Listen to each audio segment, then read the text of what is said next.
आज की वीडियो में बात करेंगे भूकंप के बारे में। अर्थक्वेक कैसे होती है, इसकी उत्पत्ति और क्या होता है। पृथ्वी की आंतरिक उथल पुथल के कारण होने वाले कंपन को भूकंप कहते हैं। ये कंपन भूगर्भ में एनर्जी के रिलीज होने के कारण होता है। भूकंप के कंपन के दौरान कई प्रकार की तरंगें उत्पन्न होती हैं। ये तरंगें जिस पॉइंट से उत्पन्न होती हैं उसे फोकस कहा जाता है। ये तरंगें पृथ्वी के चारों ओर गति करने लगती हैं। धरातल पर जिस स्थान पर ये तरंगें सबसे पहले पहुंचती हैं या जिस स्थान पर इन्हें सबसे पहले महसूस किया जाता है उस स्थान को कहते हैं एपिसेंटर या भूकंप अधिकेंद्र। एपिसेंटर फोकस से 90 डिग्री के एंगल पर होता है। भूकंप आने से पहले वायुमंडल में रेडॉन गैसों की मात्रा में वृद्धि हो जाती है। भूकंप की तरंगों को सिस्मोग्राफ पर रिकॉर्ड किया जाता है और इन तरंगों की तीव्रता को रिएक्टर स्केल या मार्केली स्केल पर मापा जाता है। रिएक्टर स्केल में 0 से 9 तक नंबरिंग होती है। भूकंपीय तरंगें पृथ्वी की आंतरिक परतों व सतह पर चलने वाली ऊर्जा की तरंगें होती हैं, जो भूकंप, ज्वालामुखी विस्फोट, बड़े भूस्खलन, पृथ्वी के अंदर मैग्मा की हिलावट और कम आवृत्ति की ध्वनि ऊर्जा वाले मानवकृत विस्फोटों से उत्पन्न होती हैं। भूकंप के अंदर जो तरंगें उत्पन्न होती हैं वह 3 प्रकार की होती हैं। पी तरंगें, एस तरंगें, एल तरंगें। पी तरंगें प्राइमरी वेव्स हैं, ये प्राथमिक तरंगें हैं।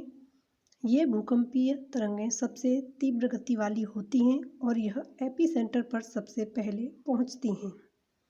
इनकी गति 8 किलोमीटर से 8 किलोमीटर प्रति सेकंड होती है और ये तरंगें सॉलिड, लिक्विड एंड गैस तीनों माध्यम से होकर गति कर सकती हैं।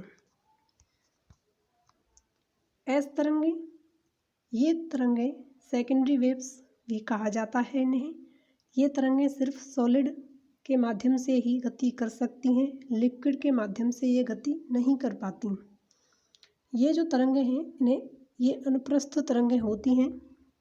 इनकी गति 4 से 6 किलोमीटर प्रति सेकंड के हिसाब से होती है। एल तरंगें लॉन्ग पीरियड वेव्स या फिर सरफेस वेव या धरातलीय तरंगें इन्हें कहा जाता है। ये तरंगें एपिसेंटर पर सबसे आखिरी में पहुंचती हैं क्योंकि इनकी गति काफ़ी धीमी होती है, लेकिन यह तरंगें सबसे विनाशकारी होती हैं। यह धरातल के नज़दीक होती हैं। भूकंप आने के कारण क्या क्या हैं? तो भूकंप ज्वालामुखी विस्फोट के कारण आता है, हिमखंडों के खिसकने से आता है और पृथ्वी की प्लेटों के असंतुलन से आता है। पृथ्वी की प्लेटों का खिसकना या फिर प्लेटों का आपस में टकराना, उसके कारण भूकंप की उत्पत्ति होती है।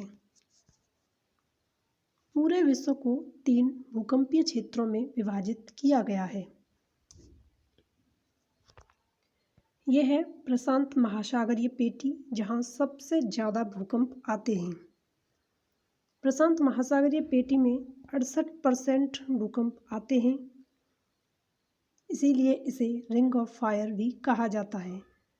विश्व में देशों की बात करें तो सबसे ज़्यादा भूकंप जापान में आते हैं, जो कि प्रशांत महासागरीय पेटी में ही पड़ता है।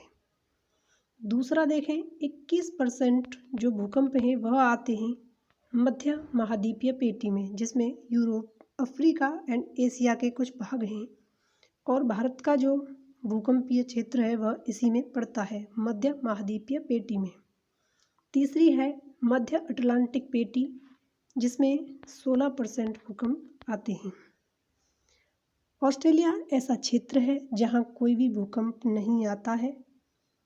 भारत में सबसे ज़्यादा भूकंप संभावित जो क्षेत्र हैं वो हैं जम्मू कश्मीर, गुजरात, असम आदि।